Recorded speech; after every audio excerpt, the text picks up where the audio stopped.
Thanks for taking the time to do the Spyder Byte. It is a pleasure to speak to. First things first, how are you doing right now? Starting with you, Nathan. Yeah, I'm good, man. I'm really good. I've had a good day at work. Sun's shining. I'm too fucking up mind, but yeah, not too bad, thank you, man. Just really anticipating this week.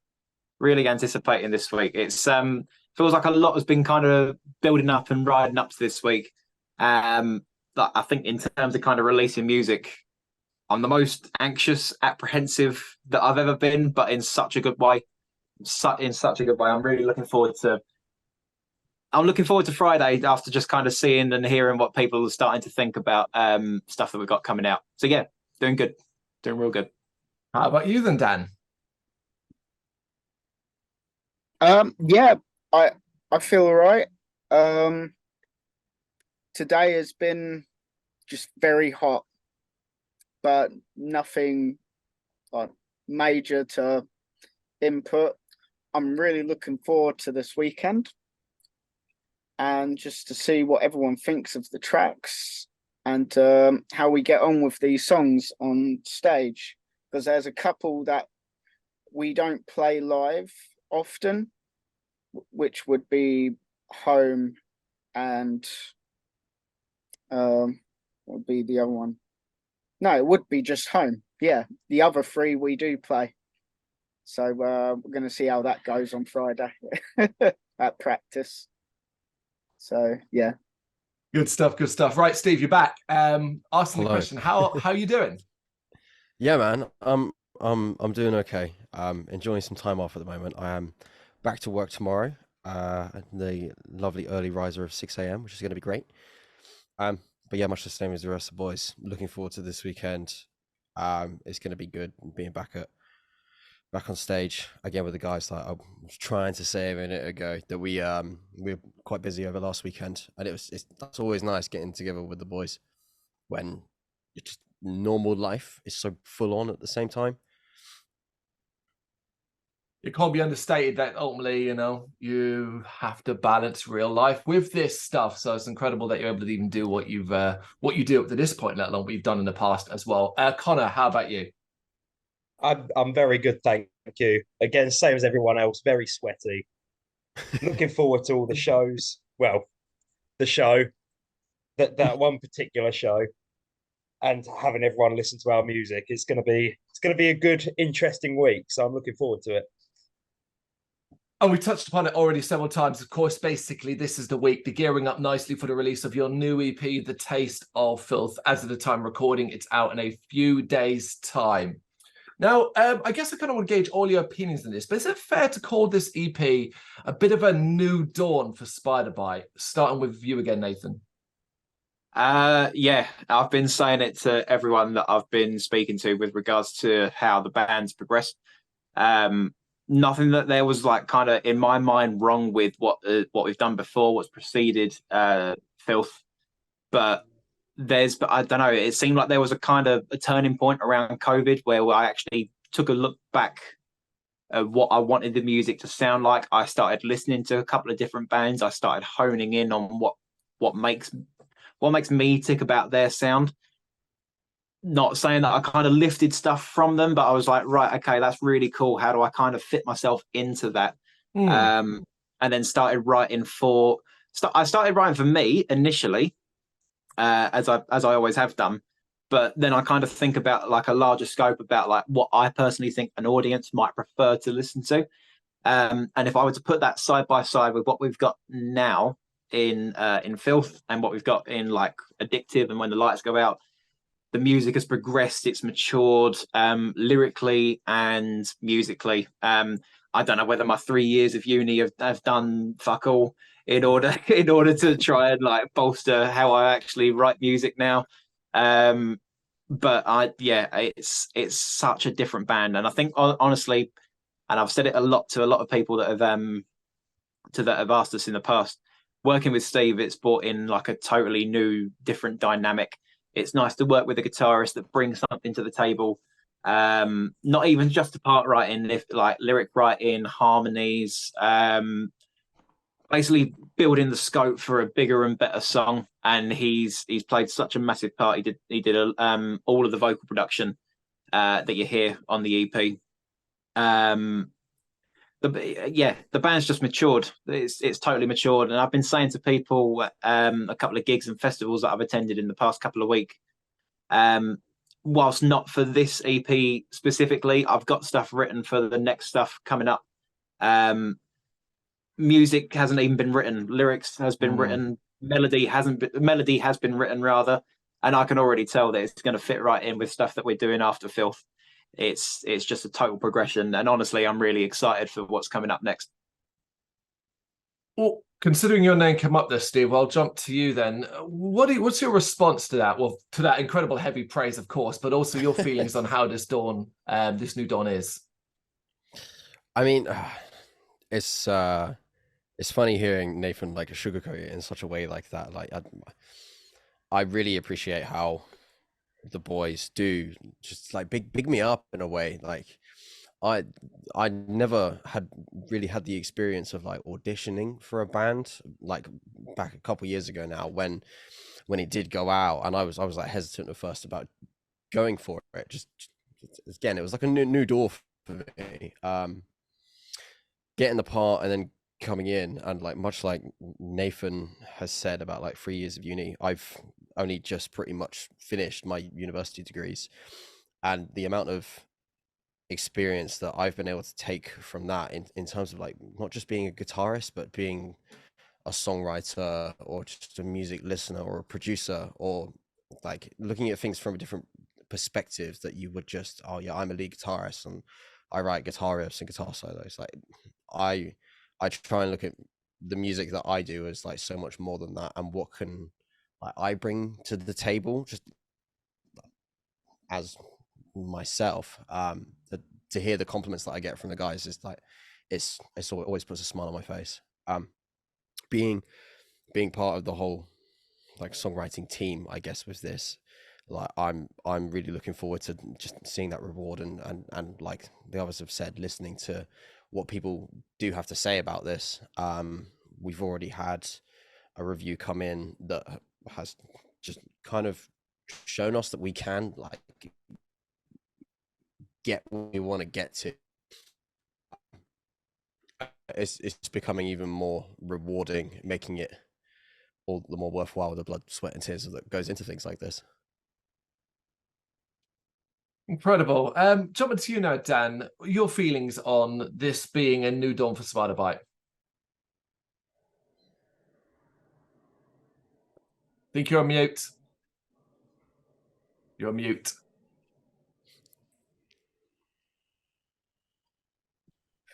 It's been a long day, Carl. Brother. What can I say? I would definitely say it's a new turning point.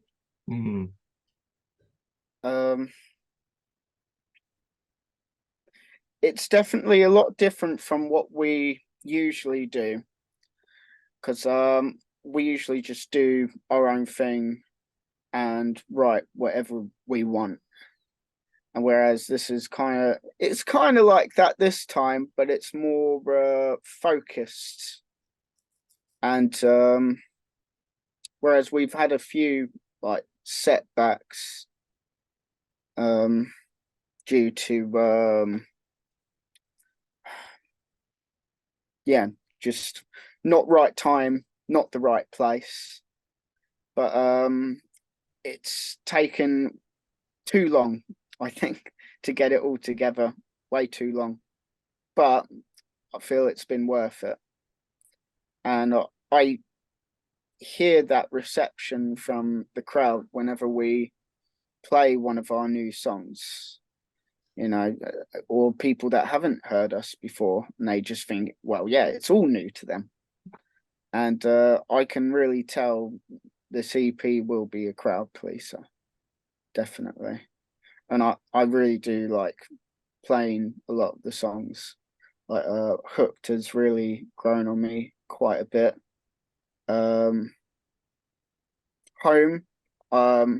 admittedly, it wasn't my favorite song, but again, that has grown on me as well. And yeah, when I heard it on the EP, I don't know,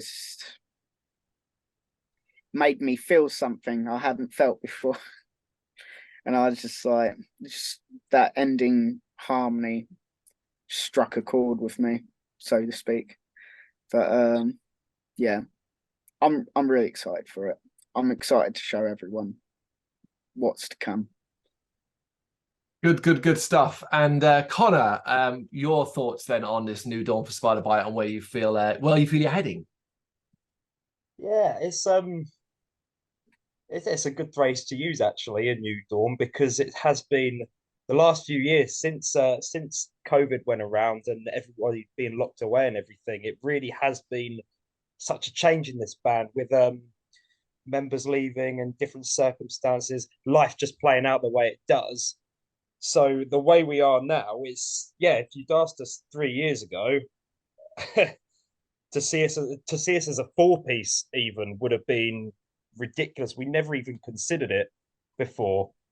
I'll take a leaf out of Nathan's book. I'll beat Steve up a little bit more. He's brought a nice little harmony into here, musically and otherwise. Yeah, and going off what Dan said, he was saying that there's or what I interpreted was that this EP, it does seem to have, I don't know, in my thoughts, it kind of goes in a slightly different direction, in that it's just got an influence from everybody has come in. And we pride ourselves on being a glammy, sleazy band, but I don't think you have to like glam or sleaze to like this. I think this has just got a bit of, there's a bit of power metal in there, because they let me write a song. I'll never do that again. There's a bit of there's a bit of like pop punk in there, and there's a bit of like groovy bluesy stuff. There's any sort of rock and metal. I think we've ticked all the boxes. I'm really looking forward to it. And yeah, if this is the way we keep going, assuming people do like it as much as we do, then I'm really excited. I'm going to get you to follow up on something. I mean, you've all mentioned just circumstances and things that changed and have basically led you to where you are right now. But is it fair to say there's a certain level of maturity that now exists within Spyder Byte that perhaps didn't, say, a decade ago? Sorry, who are we talking to? Oh, Connor, you was directly, 2 years following up. So I didn't want to step on anyone's toes yet. Yeah, I think there is. I mean, maturity is a very strong word to describe a group of lads like us. But yeah, no, I think there is. I think we've all come out of when you've been together as long as we have as a collective. Again, Steve's not been here as long, but even he's been here a couple of years, and he's probably seen himself just how things do just sort of change with time in this band, and mostly for better, sometimes for worse. But yeah, I think mature. We're certainly mature, and we're growing up. Anybody else want to add something to that? I'll just echo what Connor says.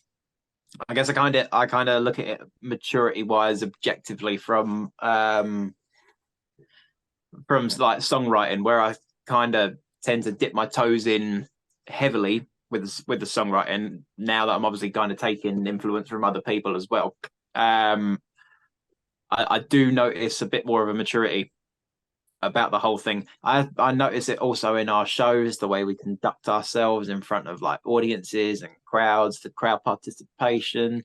We've all learnt, we've all grown, which honestly you can hope to do. We haven't been 12 years deep into being in the band, it's been a long ass time. We started this band when like Connor and I were 14, even probably earlier than that, but we've definitely matured in some senses, not in many others. I would even go as far to argue, in terms of maturity, we've matured in music, but we've become more sillier in humor, I suppose, and you can tell that reflects on some of our shows. I don't know, I've just been kind of combining it in some of the shows recently, and people kind of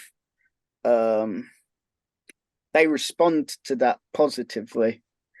And because, you know, you like a show, you go to a show to forget life and just to be in the moment and just forget about bills and adult life for a while, and just step into a story kind of thing. And I feel like we provide that. So yeah. To follow on from what Dan said, if you were to take anything from the EP that we're bringing out, musically, we've matured. Lyrically, we ain't. Okay. If anything, we've got worse.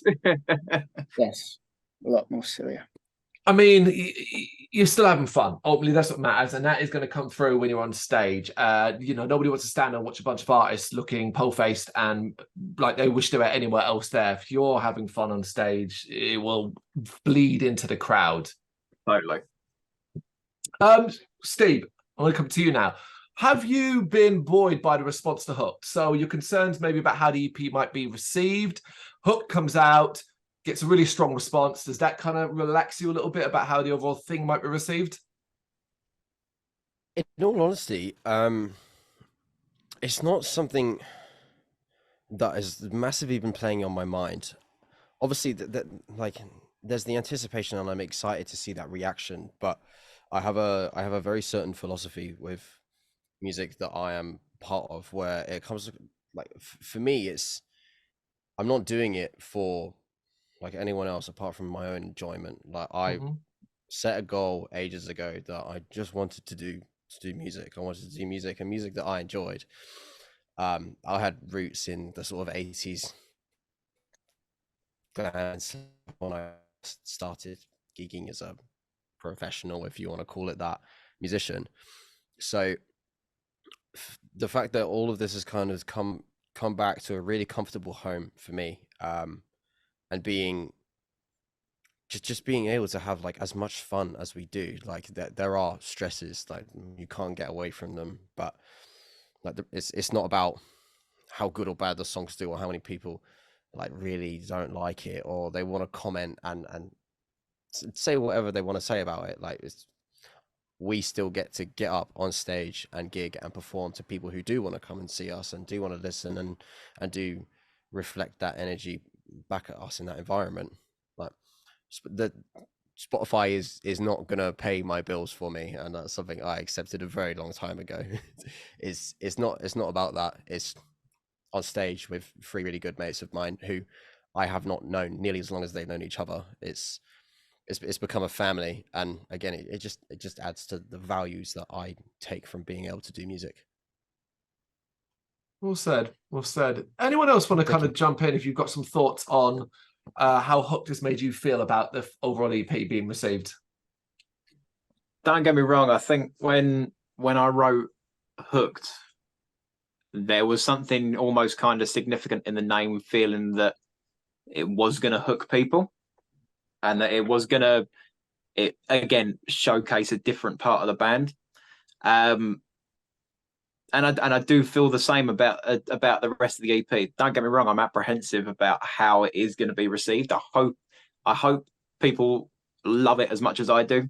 Where I've been the songwriter for parts of it, I do hope people respond to it well, and they can all find different little pockets that they are going to enjoy. As Connor said earlier, there's different. Each song has got a different kind of feel for almost all of us.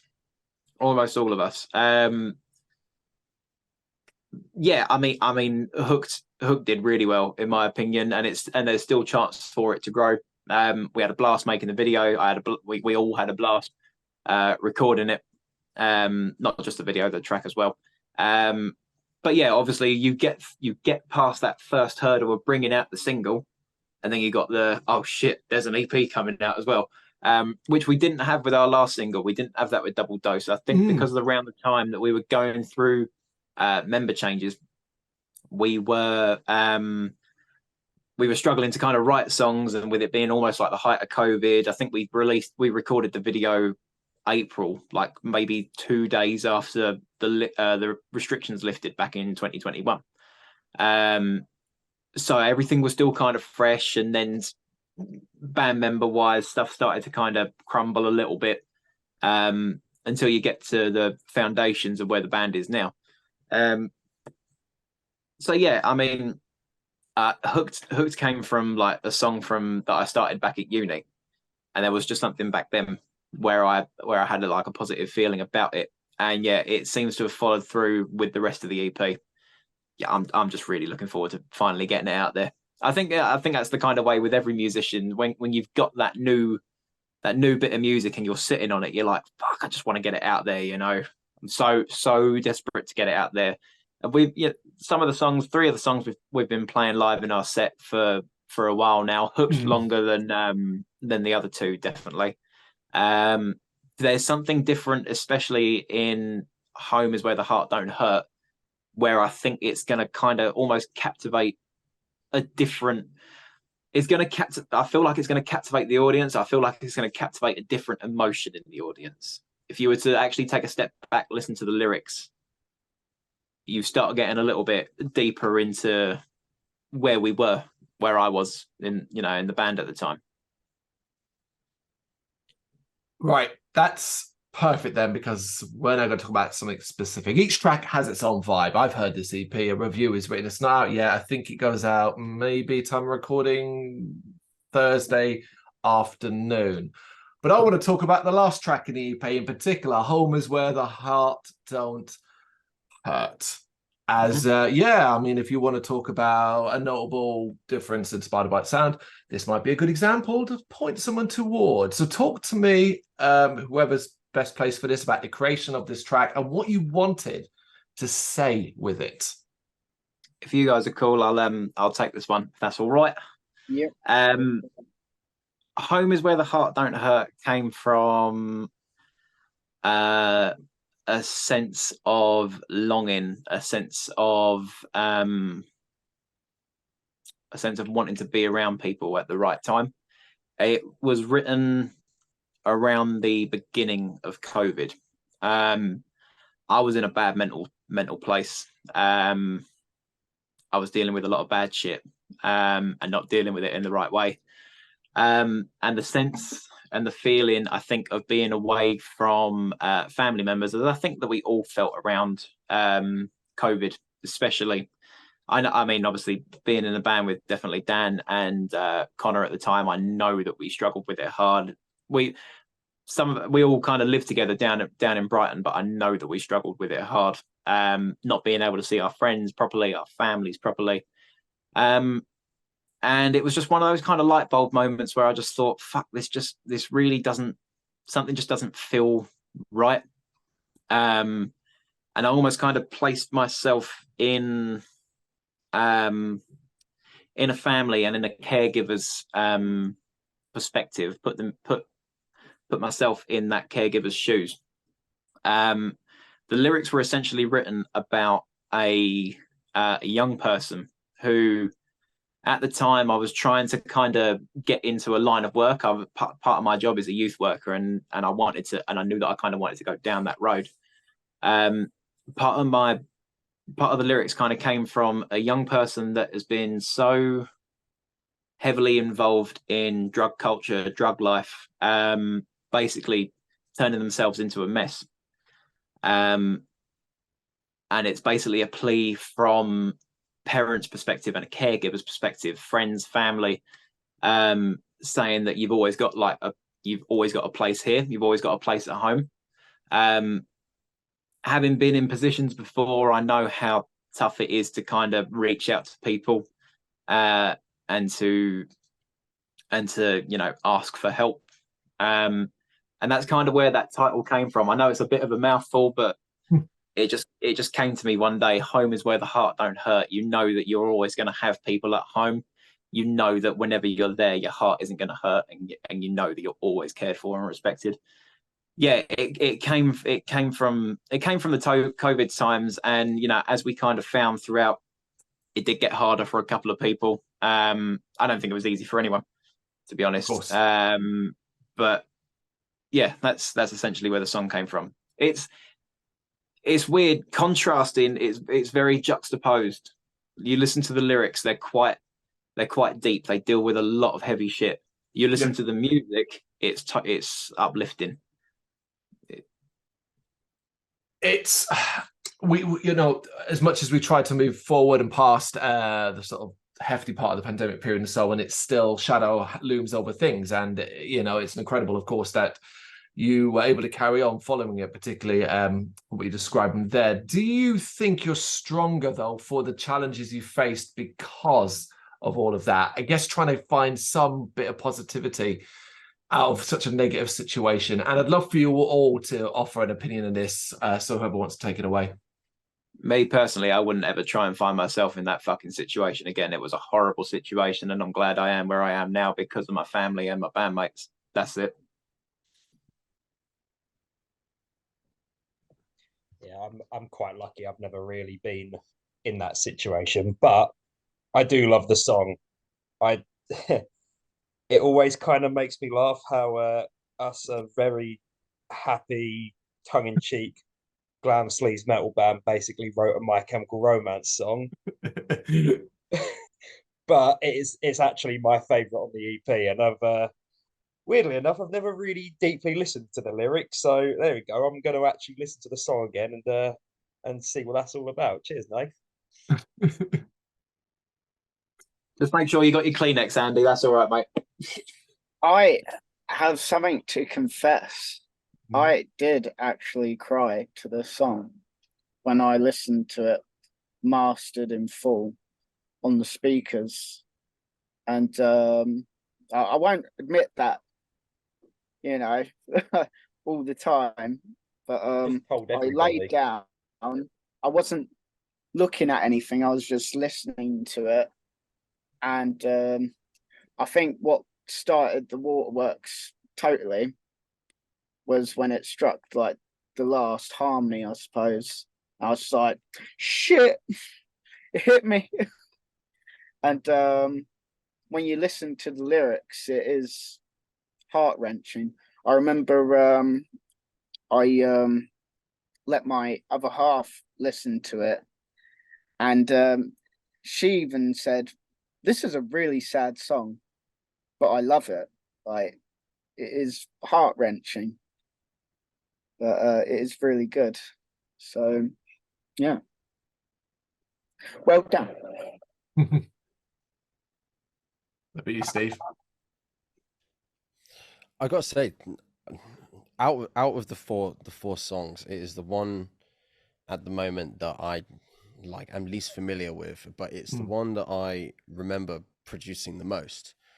I don't know what striked me to go down the route of the sort of vocal production and harmonizing layers that we did in the room that Nathan is in, I believe. Yeah, There was it had already been, I think, quite a long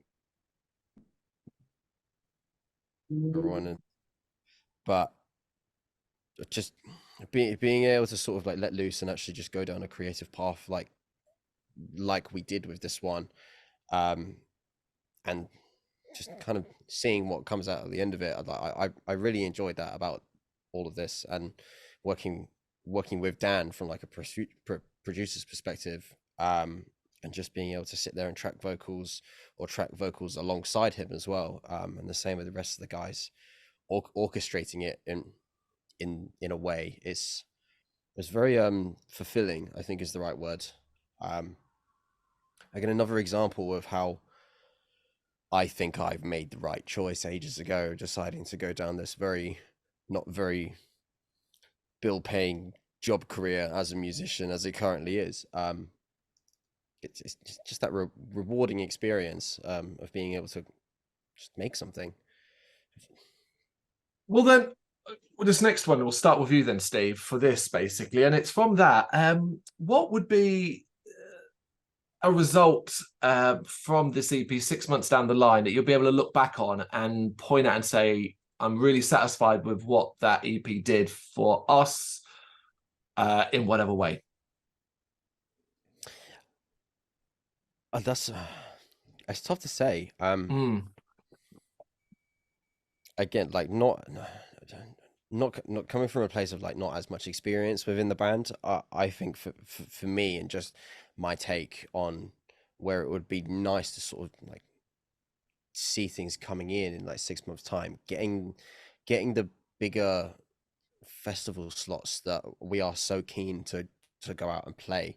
Yeah, it's like a festival is everyone's favorite live music environment, like even in the rain or snow or blazing heat or wherever it is, people love being at a festival. They love being able to get lost in an environment like that, and being the ones to be on stage giving that back, like from the times where we have done it recently over this summer. It's great fun, like lugging gear 6 hours 7 hours up and down the country to play a 30-45 minute set on a stage in front of a bunch of people who have never seen you before. Is again, it's just great. Being able to see that response and see a demand for us to be playing those kind of slots would kind of be my success from this. Connor, 6 months down the line, you're looking back and you want to measure this EP success. What you got for me? Oh, I can't even think of what I want tomorrow, to be honest.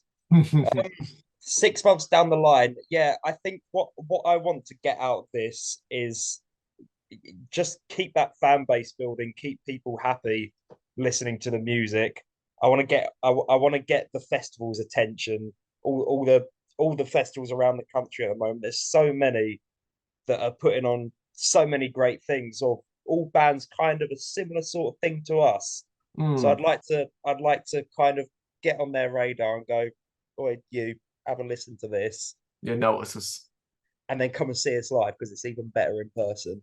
I think, yeah, it's just keep growing. That's all I want to do with this. Just keep it going. Dan? I'm very much in the same boat. I want to be well, I'd like the band to be hitting the bigger festival slots, and hoping we have something else in the pipeline by that point as well. So more songwriting, more experimenting on stage, and yeah, I want to hear what everyone is kind of thinking by then. Like, do they still like it? And hopefully by then we do have something else. So yeah. Nathan? Yeah, I echo what everyone else has said. Festival wise, yeah, definitely. I'd love to be hitting up some of the bigger festivals next year. I know obviously you got Stone Dead and Call of the Wild. Call of the Wild is one I'm super keen to play, especially looking at the lineup that they had last year. Me personally, I'd like to reach out to some of the bands that we've kind of seen. I definitely over the past couple of years since COVID's been kicking about, that have made waves. I'd like to kind of get in touch with them and say, like, if you like this kind of sound, maybe we'd be the right band for you, even if it's just a gig or like a, you know, if we are lucky enough to get on a tour support. A tour is a must in my opinion. I'm fucking begging to get out on a proper tour. But yeah, just to kind of hit up those bands that I feel like we'd gel well with, and that we'd have a good time with, good crack. That'd be great. Getting on some decent support tours for some of the kind of bigger bands that used to be around back in the 80s off the back of the EP would be really cool. You know, I've spoken about it over, like, since we've been speaking. I think the merit that it holds itself, just this EP, compared to some of the other stuff that we've done, is like night and day, totally night and day. I think if you were to put us on a tour with some of the bigger bands from back in the 80s, where they do come over and do some of the places like the Tivoli and the Underworld, for example. Yeah. To name a few. If you were to give them what we had back in the day, like around the time that COVID kicked off, and even before that, I could understand them being a little bit hesitant. I have such faith in these 4 songs that it's enough to just tip it over the mark and just say, like, right, we're here, we're gonna fucking come and bring you all we got. We've got our A game, let's match it, you know. Yeah, is it about the recognition? Sure, but it's also about getting to play in front of the people that we don't get a chance to play in front of a lot. I think one of my biggest musts off the back of the EP is making sure that it gets up the country rather than south.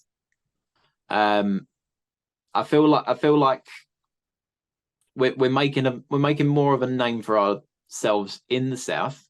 As has been shown in the past couple of months, but where we have played more northerly this year, obviously with us being southern lads, we don't get to play up there that much, and if we do, sometimes it's just like a gig a week, if we could a gig on the weekend, if we can't find anything else. So yeah, getting to play more north off the back of the EP would be really fucking cool.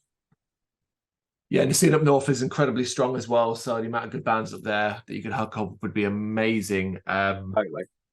But yeah, I mean, of course, EP launch show on the 9th of September, Poco Loco in Chatham. So 3 words. You've all got 3 words for this only. For those who've never seen you live, which if you're from our neck of the woods should be simply unacceptable. Not impossible, just unacceptable.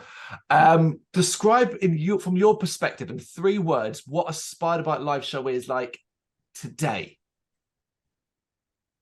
It's loud. It's rude. And it's fun. I think if you're coming into one of our gigs and you're bringing at least one of those 3 elements, we'll match the other 2 definitely.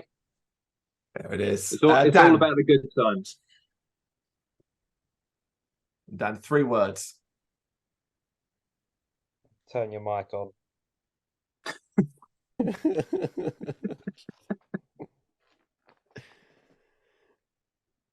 He's Still just off. gone, nah, fuck yeah. I've got too many words. It's still off, Dan. Come on, Dan, we've got another interview soon.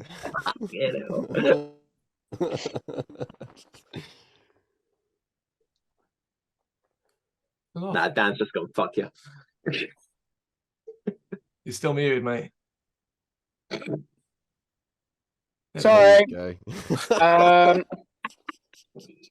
Electrifying, hard, and silly. Yes. Connor, keep this one quick. Dirty, sweaty, sleazy. And Steve. Intense. I'm gonna have to agree with Connor and say sweaty. Colourful. Yeah, colourful. I think I agree with every one of them. I haven't seen you live before. Throwing things like exciting as well, and enigmatic. Really, you guys. I wish you best luck for 9th September. Hot sauce. Who here have you actually tried this hot sauce? Because you know, man. Yes. Is it good? It's amazing. fucking banging. It's nice. It is the tits, and shout out to Rory from Graphics Fix for hitting us up, and Dan from Chili of the Valley, because that thing rips. It is so nice, and I love hot sauce. I think we all love hot sauce, but yeah, it kicks ass totally. We should definitely get it on Hot Ones. Just saying. That'd be sick. That'd be sick. That would be so cool.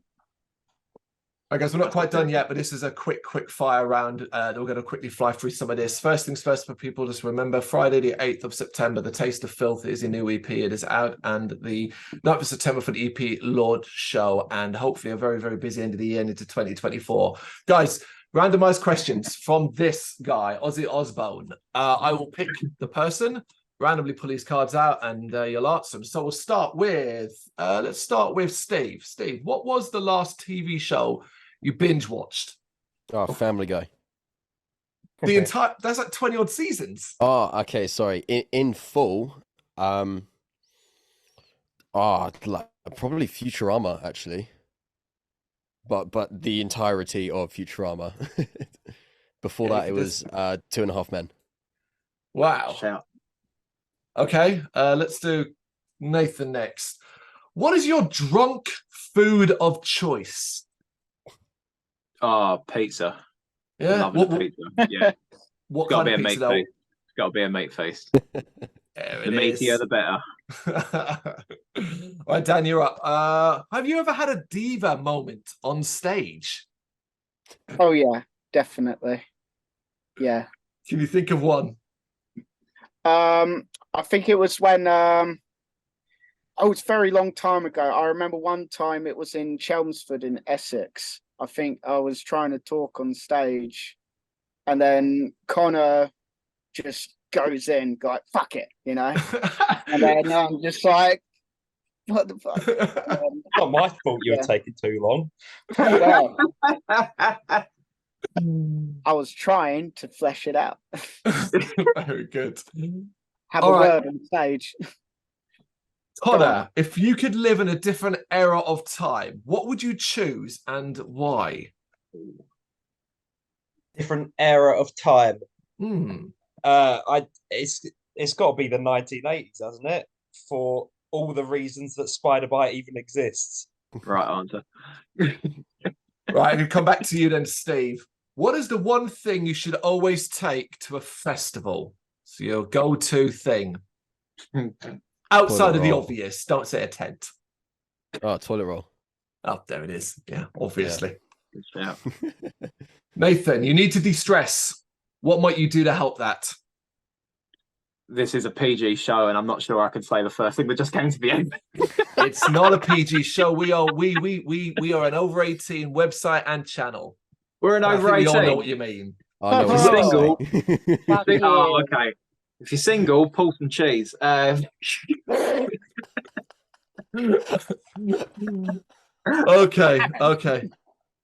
All right. Right. What we got? Dan, pineapple on pizza, yay or nay? Maybe. Maybe. I'm Well, half mood? and half on it. I don't like it, but I don't mind it. It's not Marmite. No, it isn't. That's why I said I like it, but I don't, kind of thing. I can live without it. Fuck yeah. Okay. All right. Connor, what is your worst habit? My worst habit, Mm. probably picking my nose. Okay, it's a bad one.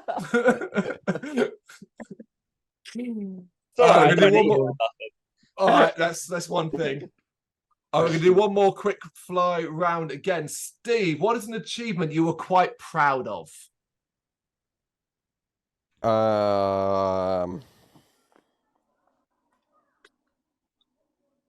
I did university.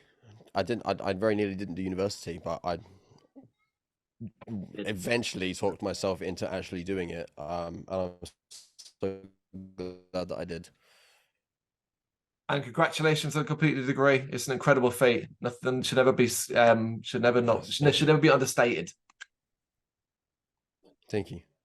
Nathan, what is a recent experience that made you feel old? I woke up this morning. Oh, I thought that was going to be a story, but that's just it. No, generally, man, I'm fucked with sciatica and bad limbs and bad pains and shit. No, all right. Actually, if you do ask me, being a youth worker, I do have to sometimes and where I do music sessions mostly, I impart a lot of my old school music knowledge into some of the kids and say like, oh, go and check these guys out, and they're like, oh, that's so 2007. Like, fucking shut up. That's not old. Ouch. All right, Dan, that one is blank for some reason. Have you ever been so scared you just closed your eyes and ran away? Yes, but it's usually from violent confrontations. So when I was a teenager, I would somehow get into a few fights. Not on purpose, obviously. It just happens because I look different. And then, I'll just close my eyes and fucking leg Get it. out of there. If I was on my own, if I was with my mates, then it's fine. Yeah. So, yeah. Rumble time. All right, last but not least then, Connor, a lively party or a quiet walk in the woods? What kind of guy are you? A few years ago, I definitely would have liked to party, but there's nothing quite as nice as a walk alone in the woods nowadays. That's up. Specifically alone. That's Without up. Nathan, Dan, or Steve there. That is Specifically. that is the part that gets snipped out and then goes up and says Spyder Byte have lost their edge. Yeah. I mean, sex, drugs, and rock and roll. Party every night. And there it is. And the Taste of Filth out in a few days' time. Gents, thank you so much for taking the time to do this. Best of luck with the release and the launch show as well. Look forward to seeing what comes next. And thanks for doing this. Cheers, mate. Thank you so much for having us. Nice, man. Thank you. Thank you very much for watching. If you liked what you saw, please help us out by giving us a thumbs up and hitting that subscribe button. If you really liked what you saw, consider donating to keep the website and channel running by buying us a coffee via our coffee page or picking up some merch from our Big Cartel store. You can check us out on gbhbl.com as well as via our social media, Facebook, Instagram and Twitter, as well as listen to our interviews via SoundCloud, Apple Music and Spotify. Just search for GBHBL. Games, horror and heavy metal. What else is life for?